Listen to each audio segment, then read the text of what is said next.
Law അക്കാദമിയുടെ നിർണായക director board യോഗം രാത്രി 8-ന് നടക്കും. ലോ അക്കാദമി തുറക്കാൻ മാനേജ്മെന്റ് ഹൈക്കോടതിയെ സമീപിക്കും. പോലീസ് സംരക്ഷണം ആവശ്യപ്പെട്ടാണ് ഹൈക്കോടതിയെ സമീപിക്കുന്നത്. അതേസമയം വിദ്യാർത്ഥികളെ ജാതിപ്പേര് വിളിച്ച് ആക്ഷേപിച്ചു എന്ന പരാതിയിൽ ലക്ഷ്മി നായർക്കെതിരെ കേസെടുത്തു. വിശദാംശങ്ങളുമായി ജീവൻ കുമാർ ചേരുന്നു. ജീവൻ, നിർണായകമായ യോഗമാണ് രാത്രിയിൽ ചേരാൻ പോകുന്നത്. അതിനു മുൻപ് അനൗദ്യോഗിക ചർച്ചകളൊക്കെ തന്നെ വിദ്യാർത്ഥികളുമായി നടത്തുകയും ചെയ്തിരുന്നു. എന്താണ്, ഒരു സമവായ സാധ്യത രൂപപ്പെടുന്നുണ്ടോ?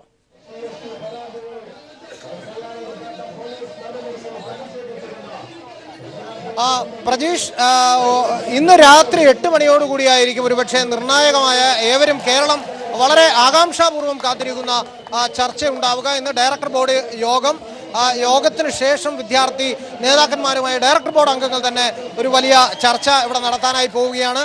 ഈ ചർച്ചയിലായിരിക്കും ഒരുപക്ഷെ മാനേജ്മെന്റിന്റെ നിലപാട് പറയുക. മാനേജ്മെന്റ് നിലപാട് പറയുന്നതിൽ വിദ്യാർത്ഥികൾ ഏത് തരത്തിലായിരിക്കും മാനേജ്മെന്റ് മുന്നോട്ട് വെക്കുക, അതിന് അനുകൂലമാം വിധമായിരിക്കും അതിൽ ഇപ്പോൾ തീരുമാനം ഈ കാര്യത്തിൽ ഉണ്ടാവാൻ പോകുന്നത്. അതുകൊണ്ട് തന്നെ ഏവരും കാത്തിരിക്കുന്നത് 8 മണിക്ക് നടക്കാൻ പോകുന്ന വളരെ നിർണായകമായ ചർച്ചയിലാണ്. എന്തായാലും വിദ്യാർത്ഥികൾ വലിയ ആവേശത്തിലാണ്. എനിക്ക് പുറകിൽ പ്രതീക്ഷ കാണുന്നത് പോലെ തന്നെ ഇവിടെ വിദ്യാർത്ഥികൾ ലക്ഷ്മി നായരെ പ്രിൻസിപ്പൽ സ്ഥാനത്ത് നിന്ന് മാറ്റും എന്ന ഒരു വാർത്ത, ഒരു അഭ്യൂഹം ഇവിടെ ഒഴിയാൻ തയ്യാറാണ് എന്നൊരു അഭ്യൂഹം പരന്നിരിക്കുന്ന സാഹചര്യത്തിൽ തന്നെയാണ് ഇപ്പോൾ വിദ്യാർത്ഥികൾ വലിയ ആവേശത്തിൽ വലിയ പ്രകടനവും ഒപ്പം അതോടൊപ്പം മുദ്രാവാക്യം വിളി അടക്കമുള്ള കാര്യങ്ങളുമായി രംഗത്തിറങ്ങിയിരിക്കുന്നത്. ഈ പശ്ചാത്തലത്തിൽ ഇപ്പോൾ ഒരു വിഭാഗം വിദ്യാർത്ഥികൾ പേരൂർക്കട പോലീസ് സ്റ്റേഷനിലേക്ക് മാർച്ച് നടത്താനായി തയ്യാറെടുക്കുകയാണ്.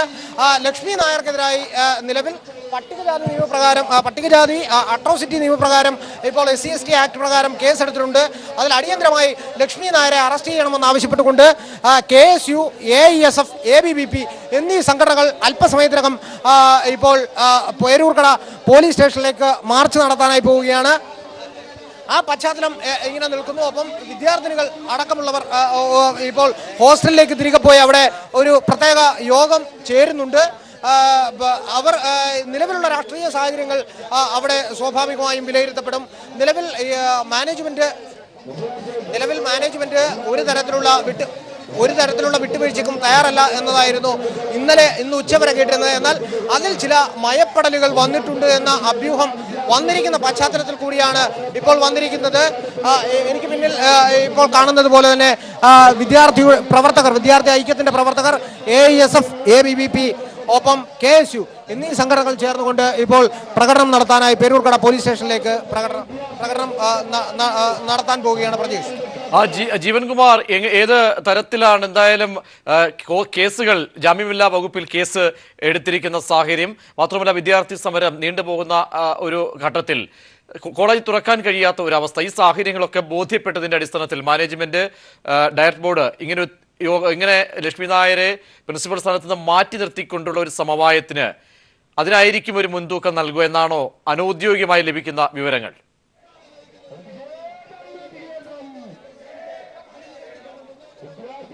ഇത് സംബന്ധിച്ചൊരു അഭ്യൂഹം പ്രചരിക്കുന്നുണ്ട്. ലക്ഷ്മി നായർ മാറി നിൽക്കും എന്നൊരു അഭ്യൂഹം പ്രചരിക്കുന്നുണ്ട് എങ്കിൽ പോലും ഈ കാര്യത്തിന് ഇപ്പോഴും ഒരു സ്ഥിരീകരണം ഉണ്ടായിട്ടില്ല. കാരണം ലക്ഷ്മി നായർ ഏതെങ്കിലും തരത്തിൽ മാറി നിൽക്കുമോ എന്നുള്ള കാര്യത്തിൽ ആത്യന്തികമായി തീരുമാനമെടുക്കേണ്ടത് ഡയറക്ടർ ബോർഡും ലക്ഷ്മി നായരും തന്നെയാണ്. അവർ എടുക്കുന്ന തീരുമാനത്തിനെ ആസ്പദമാക്കിയായിരിക്കും വരും ദിവസങ്ങളിൽ സമരത്തിൻ്റെയും ഒപ്പം ലക്ഷ്മി നായരുടെയും ഭാവി തീരുമാനിക്കപ്പെടുക. അതുകൊണ്ട് തന്നെ കൂടുതൽ അവരെ സമ്മർദ്ദത്തിലാക്കിക്കൊണ്ട് കൂടുതൽ സമ്മർദ്ദത്തിലാക്കുന്നതിൻ്റെ ഭാഗമായിട്ടാണ് ഇപ്പോൾ ഈ രൂപത്തിൽ ഒരു സമരം ഇപ്പോൾ ആരംഭിച്ചിരിക്കുന്നത്. ഇപ്പോൾ വിദ്യാർത്ഥി ഐക്യത്തിന്റെ പ്രവർത്തകർ ഇപ്പോൾ പേരൂർക്കട പോലീസ് സ്റ്റേഷനിലേക്ക് മാർച്ച് നടത്തുന്നതിന്റെ ദൃശ്യങ്ങളാണ് നമ്മൾ കാണുന്നത്. AISF, ABVP അതോടൊപ്പം KSU എന്നീ 3 വിദ്യാർത്ഥി സംഘടനകളിൽപ്പെട്ട വിദ്യാർത്ഥി ഐക്യത്തിന്റെ പ്രവർത്തകർ ചേർന്നുകൊണ്ട് ഇപ്പോൾ ലക്ഷ്മി നായർക്കെതിരെ SC/ST ആക്ട് പ്രകാരം കേസെടുക്കണമെന്ന് എടുത്തുകൊണ്ട് ഇപ്പോൾ ഇതെടുക്കുന്നത്. ജീവനാണ് കോളേജിൽ നിന്നും ഏറ്റവും പുതിയ വിശദാംശങ്ങൾ നൽകിയത്. വിദ്യാർത്ഥി സമരം കൂടുതൽ ശക്തി പ്രാപിക്കുകയാണ്. പോലീസ് സ്റ്റേഷനിലേക്ക് വിദ്യാർത്ഥികൾ മാർച്ച് നടത്തുന്നു. അതേസമയം 8 മണിക്ക് ചേരുന്നത് നിർണായക യോഗമായിരിക്കും. ഈ യോഗത്തിൽ ലക്ഷ്മി നായർ മാറി നിൽക്കണമോ എന്നുള്ള കാര്യത്തിലുള്ള അഭ്യൂഹങ്ങൾക്കുള്ള സ്ഥിരീകരണം ഉണ്ടാകുമോ എന്നറിയാം. മാത്രവുമല്ല വിദ്യാർത്ഥി സമരങ്ങളോട് എങ്ങനെയായിരിക്കും മാനേജ്മെന്റിന്റെ നിലപാട് പോകുന്നതും അറിയാൻ കഴിയും. ലോ അക്കാദമി ഡയറക്ടർ ബോർഡ് അംഗം ഇന്ന് രാത്രി ഡയറക്ടർ ബോർഡ് യോഗം ഇന്ന് രാത്രി 8 മണിക്കാണ് ചേരുന്നത്. ഡയറക്ടർ നാരായണൻ നായരാണ് ഇക്കാര്യം അറിയിച്ചത്. അതല്ലേ പറഞ്ഞത്, ഞങ്ങളുടെ മീറ്റിംഗ് വിളിച്ചിരിക്കുകയാണ്. ഇന്ന് 8 മണിക്ക്. 8 മണിക്ക് മാറ്റി നിർത്താനുള്ള സാഹചര്യം സാധ്യതയുണ്ടോ? നമുക്ക് ആലോചിക്കാം. ഉപസമിതിയുടെ റിപ്പോർട്ട് കോടതിയിൽ ചോദ്യം ചെയ്യപ്പെടും. ചോദ്യം ചെയ്യാൻ നീങ്ങുന്നുണ്ടോ? ഇല്ല. ഉപസമിതിയുടെ റിപ്പോർട്ട് ഇല്ല. കോടതിയിൽ ചോദ്യം ചെയ്യാൻ നീങ്ങുന്നുണ്ടോ? ഇല്ല, നീങ്ങുന്നില്ല. ഞങ്ങളിന്ന് തീർക്കാൻ വല്ല മാർഗം ഉണ്ടാകുന്ന നോക്കിയാണ് 8 മണിക്ക്. ലോ കോളേജ് വിഷയത്തിൽ ഉപസമിതി റിപ്പോർട്ട് സർക്കാരിന് ലഭിച്ചിട്ടുണ്ടെന്നും നാളെ തന്നെ ഉചിതമായ നടപടി സ്വീകരിക്കുമെന്നും വിദ്യാഭ്യാസ മന്ത്രി രവീന്ദ്രനാഥ്. ഉപസമിതി റിപ്പോർട്ട് ഇന്ന് 11 മണിക്കാണ് സർക്കാരിന് ലഭിച്ചതെന്നും റിപ്പോർട്ട് പഠിച്ച ശേഷം നടപടികളിലേക്ക് കടക്കുമെന്നും വിദ്യാഭ്യാസ മന്ത്രി ദില്ലിയിൽ പ്രതികരിച്ചു. നാളെ കാലത്ത് അത് കൂടുതൽ വിശദമായിട്ട് പഠിച്ച് ഈ സമരം തീർക്കത്തക്ക രീതിയിലുള്ള ഉചിതമായിട്ടുള്ള നടപടികൾ എടുക്കും. ലോ അക്കാദമിയിലെ വിദ്യാർത്ഥി സമരം പൊതുപ്രശ്നമെന്ന് ഭരണപരിഷ്കാര കമ്മീഷൻ ചെയർമാൻ VS അച്യുതാനന്ദൻ. സമരം നീണ്ടുപോകാൻ പാടില്ല. സമരം അവസാനിപ്പിക്കാനായി അധികൃതർ നടപടിയെടുക്കണം. അക്കാദമിയിലെ അധിക ഭൂമി സർക്കാർ ഏറ്റെടുക്കണമെന്നും VS തിരുവനന്തപുരത്ത് വ്യക്തമാക്കി. ഈ ആവശ്യമുന്നയിച്ച് VS റവന്യൂ മന്ത്രിക്ക് കത്തയച്ചു. ലോ അക്കാദമിയുടെ സമരം അങ്ങനെ നീളാൻ പാടില്ല. അതിന് ബന്ധപ്പെട്ട അധികാരികൾ ഗൗരവമായി നടപടി സ്വീകരിച്ചാൽ അത് അങ്ങനെ നീണ്ടുപോകുന്നത് ഒഴിവാക്കാൻ കഴിയും. അധികാരപ്പെട്ടവരെ നിയന്ത്രിക്കാൻ കഴിയുന്ന ശക്തികൾ തന്നെ അവർക്ക് കീഴടങ്ങുന്ന സമീപനമെടുത്താൽ അത് വിജയിക്കാൻ ഇടയില്ല. അത് ഉണ്ടാവാതിരിക്കാനുള്ള ആവശ്യമാണ് ജനങ്ങളുടെ ഭാഗത്തു നിന്ന് ശക്തിയായി ഉയർന്നു വരേണ്ടത് എന്ന് ഞാൻ ചൂണ്ടിക്കാണിക്കുകയാണ്. ആവശ്യത്തിലേറെയുള്ള ഭൂമി തിരിച്ചെടുക്കണം. ഗവൺമെന്റ് ഭൂമിയാണത്. പൊതുപ്രശ്നമാണല്ലോ അത്. ലോ അക്കാദമി വിഷയത്തിൽ അടുത്ത മന്ത്രിസഭാ യോഗത്തിൽ തീരുമാനമുണ്ടായില്ലെങ്കിൽ നിരാഹാര സമരമെന്ന് K മുരളീധരൻ. വ്യാഴാഴ്ച മുതൽ സമരം തുടങ്ങുമെന്നും മുരളീധരൻ പറഞ്ഞു. സിൻഡിക്കേറ്റ് യുവസമിതിയുടെ റിപ്പോർട്ട് സിൻഡിക്കേറ്റിന്റെ തീരുമാനം ആ ക്യാബിനറ്റിൽ ഈ പ്രശ്നത്തിന് പരിഹാരം ഉണ്ടാക്കും. 48 മണിക്കൂറായിട്ടും പ്രശ്നത്തിന് പരിഹാരം ഉണ്ടായില്ല എങ്കിൽ സ്ഥലം MLA എന്നുള്ള നിലയ്ക്ക് എനിക്കൊരു കാഴ്ചക്കാരനായിട്ട് നോക്കി നിൽക്കാൻ സാധ്യമല്ല. മറ്റന്നാൾ ക്യാബിനറ്റ് കഴിഞ്ഞതിന് ശേഷവും ഒരു തീരുമാനം ഉണ്ടാകുന്നില്ല എങ്കിൽ 2-ാം തീയതി മുതൽ അനിശ്ചിതകാല നിരാഹാരം നടത്താൻ ഞാൻ തീരുമാനിച്ചിട്ടുണ്ട്. ലോ അക്കാദമിയിലെ ഭൂമിയുമായി ബന്ധപ്പെട്ട് ഒരു പരാതിയും ലഭിച്ചിട്ടില്ലെന്ന് റവന്യൂ മന്ത്രി. പരാതി ഉയർന്നു വന്നാൽ പരിശോധിക്കുമെന്നും മന്ത്രി E ചന്ദ്രശേഖരൻ. പ്രഥമ പരിഗണന വിദ്യാർത്ഥി പ്രശ്നങ്ങൾ പരിഹരിക്കുന്നതിനെന്നും റവന്യൂ മന്ത്രി കൂട്ടിച്ചേർത്തു. സർക്കാരിന്റെ മുമ്പിൽ, റവന്യൂ വകുപ്പിന്റെ മുമ്പിൽ ഇങ്ങനെ ഒരു വിഷയം ഇപ്പോൾ ആരും കൊണ്ടുവന്നിട്ടില്ല. അങ്ങനെ ഒരു ആലോചന നടത്തേണ്ട കാര്യമില്ല. ഇപ്പോൾ അവിടുത്തെ വിഷയം വിദ്യാഭ്യാസ പ്രശ്നമാണ്. ആ പ്രശ്നവുമായി ബന്ധപ്പെട്ട പ്രക്ഷോഭങ്ങളും സമരങ്ങളും ഒക്കെ നടക്കുകയാണ്. അതിന് പരിഹാരമുണ്ടാക്കട്ടെ. സ്വാശ്രയ മേഖലയിലെ വിഷയങ്ങൾ ചർച്ച ചെയ്യുന്നതിനായി സർവകക്ഷി യോഗം വിളിക്കണമെന്ന് KPCC അധ്യക്ഷൻ VM Sudheeran. Law academy principal Lakshmi നായരെ 5 വർഷത്തേക്ക് ഡീബാർ ചെയ്ത സാഹചര്യത്തിൽ അവർ രാജിവെക്കുന്നതാണ് ധാർമ്മികതയെന്നും സുധീരൻ തിരുവനന്തപുരത്ത് പറഞ്ഞു. സർക്കാരിന് സിൻഡിക്കേറ്റ് റിപ്പോർട്ട് കിട്ടിയാലുടൻ ഇക്കാര്യത്തിൽ തീരുമാനം കൈക്കൊള്ളണമെന്നും അദ്ദേഹം ആവശ്യപ്പെട്ടു.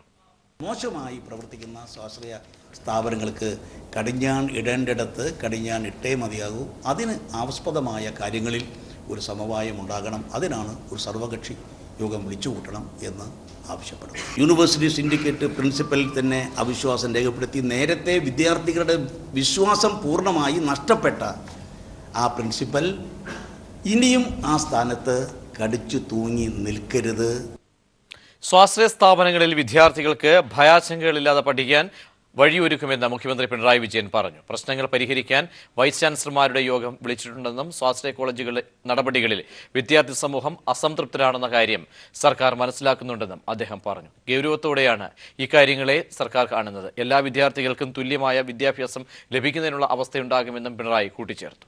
നെഹ്റു ഗ്രൂപ്പിന് കീഴിലുള്ള വിവിധ കോളേജുകളിലെ വിദ്യാർത്ഥികൾ മുഖ്യമന്ത്രിക്ക് നിവേദനം നൽകി. ജിഷ്ണുവിന്റെ മരണത്തിന് കാരണക്കാരായവരെ കണ്ടെത്തണമെന്ന ആവശ്യം, വിദ്യാർത്ഥികളെ മർദ്ദിച്ചതും അപമാനിച്ചതും അടക്കമുള്ള പരാതികളിൽ നടപടി വേണമെന്നും വിദ്യാർത്ഥികൾ സമരം ചെയ്യുന്ന വിദ്യാർത്ഥികളെ പോലീസ് ഭീഷണിപ്പെടുത്തിയെന്നും പരാതി.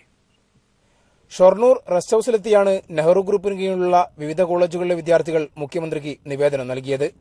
പാമ്പാടി നെഹ്റു കോളേജിലെയും ലക്കിടി ജവഹർലാൽ കോളേജിലെയും വിദ്യാർത്ഥികളാണ് പരാതിയുമായി മുഖ്യമന്ത്രിയെ കണ്ടത്. ജിഷ്ണുവിന്റെ മരണത്തിന് കാരണക്കാരായവരെ കണ്ടെത്തി ശിക്ഷിക്കണമെന്നാണ് ഇവരുടെ പ്രധാന ആവശ്യം. കുട്ടികളുടെ ആവശ്യങ്ങൾ അംഗീകരിച്ചുകൊണ്ട് കോളേജ് തുറക്കാനുള്ള നടപടിയെടുക്കണമെന്നും SFI പാലക്കാട് ജില്ലാ സെക്രട്ടറി R. ജയദേവന്റെ നേതൃത്വത്തിലുള്ള വിദ്യാർത്ഥി സംഘം മുഖ്യമന്ത്രിയോട് ആവശ്യപ്പെട്ടു.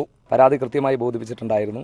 അന്വേഷണത്തിന് പ്രത്യേക സംഘത്തെ തന്നെ നിയോഗിച്ചിട്ടുണ്ട് സർക്കാർ എന്നുള്ളതും ആ അന്വേഷണ സംഘം യാതൊരു തരത്തിലും മാനേജ്മെന്റിന് അനുകൂലമായിട്ടുള്ള രൂപത്തിലായിരിക്കില്ല പോവുക. ഇവിടെ വിദ്യാർത്ഥികളുടെ പ്രശ്നത്തെ മുൻനിർത്തിക്കൊണ്ട് തന്നെ ആ അന്വേഷണ സംഘം അതിനകത്ത് ഇടപെടും. ചേലക്കര CI വിജയകുമാരന് തങ്ങളെ ഭീഷണിപ്പെടുത്തുന്നതായും കുട്ടികൾ പരാതിപ്പെട്ടു. KSUവിന്റെ അവിടെ ഒരു പൊതുയോഗം അവിടെ യൂണിറ്റ് സ്ഥാപിക്കൽ നടക്കുകയുണ്ടായി. അതിനിടയ്ക്ക് CI വിജയകുമാരൻ അവിടെ വരികയും അവിടെ കൂടിയിരുന്ന പല വിദ്യാർത്ഥികളോടും പരസ്യമായി അദ്ദേഹം ഭീഷണി മുഴക്കുകയായിരുന്നു ചെയ്തിരുന്നത്.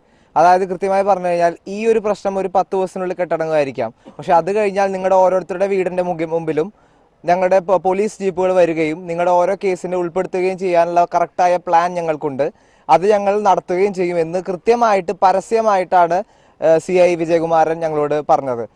പരാതി അനുഭാവപൂർവ്വം പരിഗണിക്കുമെന്ന് മുഖ്യമന്ത്രി ഉറപ്പു നൽകിയതായും വിദ്യാർത്ഥികൾ അറിയിച്ചു. News bureau, Palakkad. ലോ അക്കാദമിക്ക് പിന്നാലെ കൊല്ലം SN ലോ കോളേജിലും വിദ്യാർത്ഥികൾ സമരം ആരംഭിച്ചു.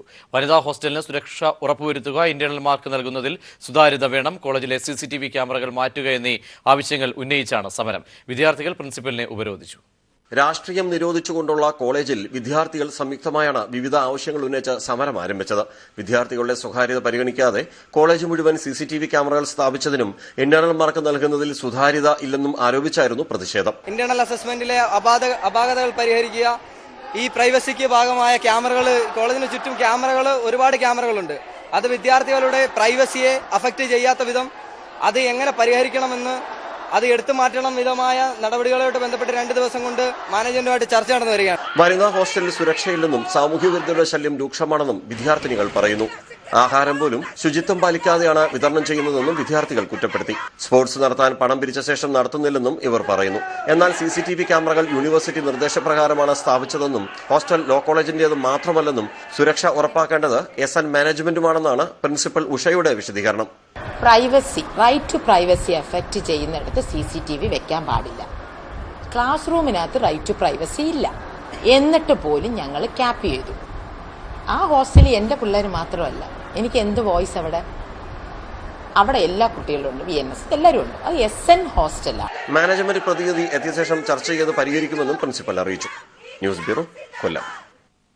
പാമ്പാടി നെഹ്റു കോളേജിൽ മരിച്ച നിലയിൽ കണ്ടെത്തിയ ജിഷ്ണു പ്രണോയിയുടെ മാതാവ് മഹിത അശോകൻ നൽകിയിരുന്ന പരാതിയിന്മേൽ സത്വര നടപടി സ്വീകരിക്കാൻ മുഖ്യമന്ത്രി പിണറായി വിജയൻ നിർദ്ദേശം നൽകിയിരുന്നതായി മുഖ്യമന്ത്രിയുടെ ഓഫീസ്. പരാതി ലഭിച്ചയുടൻ അന്വേഷണം ഊർജിതപ്പെടുത്തി നടപടി സ്വീകരിച്ച് റിപ്പോർട്ട് നൽകാൻ പോലീസ് മേധാവിക്ക് നിർദ്ദേശം നൽകിയിരുന്നു. ഇതനുസരിച്ചുള്ള അന്വേഷണം പുരോഗമിക്കുകയാണ്. മാത്രമല്ല, വിദ്യാഭ്യാസ മന്ത്രിക്ക് നൽകിയ നിവേദനത്തിലെ ആവശ്യവും ഇതേ അന്വേഷണത്തിന്റെ പരിധിയിൽപ്പെടുത്താനും പോലീസ് മേധാവിക്ക് മുഖ്യമന്ത്രി നിർദ്ദേശം നൽകിയിരുന്നുവെന്നും ഓഫീസ് അറിയിച്ചു.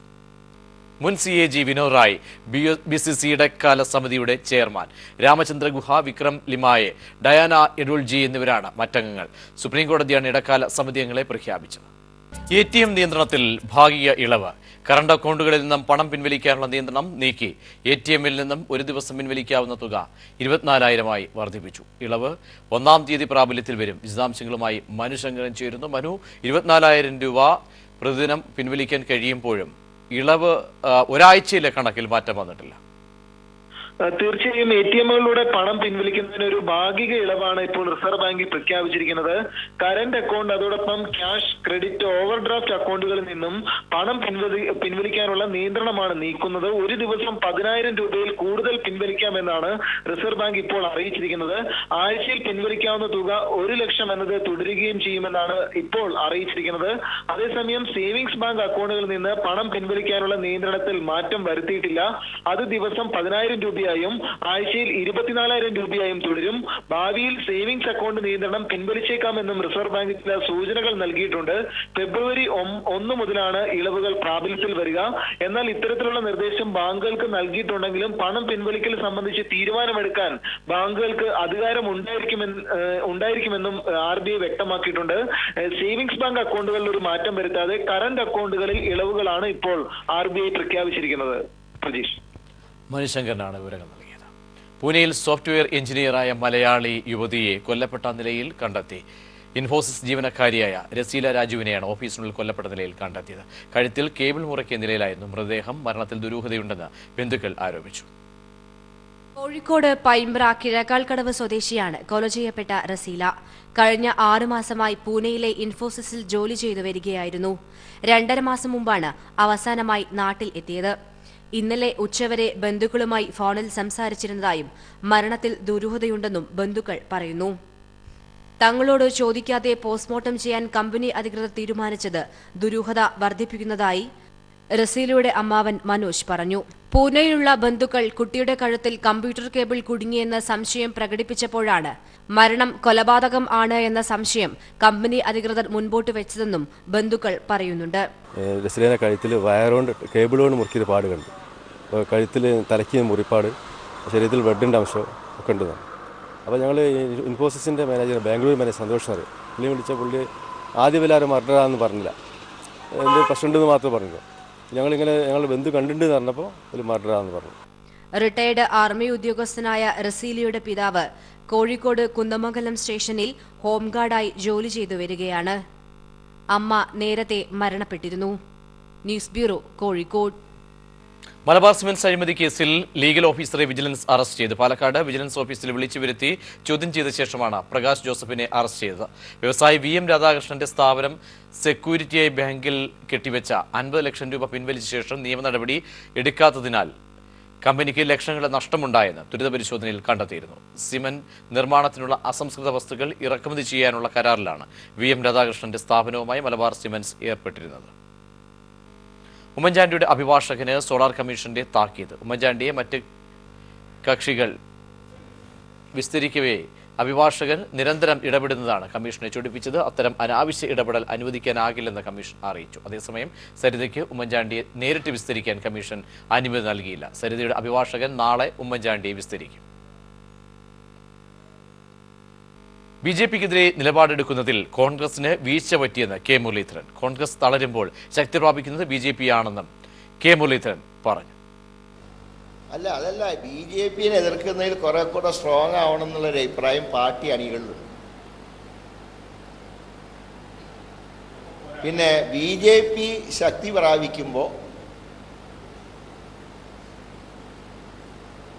ക്ഷതമേൽക്കുന്നത് UDFനാണ്, കോൺഗ്രസിനാണ്.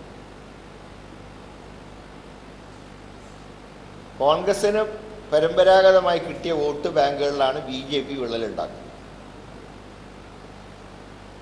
അപ്പം അതുകൊണ്ട് BJPക്കെതിരെ ശക്തമായിട്ടുള്ള നിലപാട് കേരളത്തിലും സ്വീകരിക്കേണ്ട സമയമായി. ഒരു ലോകം ഒരു ഭാഷ എന്ന ആശയം ലോകത്താദ്യം നടപ്പിലാക്കുന്ന രാജ്യങ്ങൾ വേഗം പുരോഗതിയിലേക്ക് മുന്നേറുമെന്ന് ഒരു ലോകം ഒരു ഭാഷ പ്രസ്ഥാനത്തിന്റെ സ്ഥാപകൻ ബാബ അലക്സാണ്ടർ പറഞ്ഞു. National child development council Kerala റീജിയന്റെ ആഭിമുഖ്യത്തിൽ ഒരു ഭാഷയിലൂടെ ലോകസമത്വവും സമാധാനവും എന്ന വിഷയത്തിൽ എറണാകുളം ടൗൺ ഹാളിൽ സംഘടിപ്പിച്ച സംസ്ഥാനതല സമ്മേളനം ഉദ്ഘാടനം ചെയ്ത് സംസാരിക്കുകയായിരുന്നു അദ്ദേഹം. ഏവർക്കും വളരാനും വികസിക്കാനുമുള്ള അവസരങ്ങൾ ഉണ്ടാകണമെന്നും അദ്ദേഹം പറഞ്ഞു.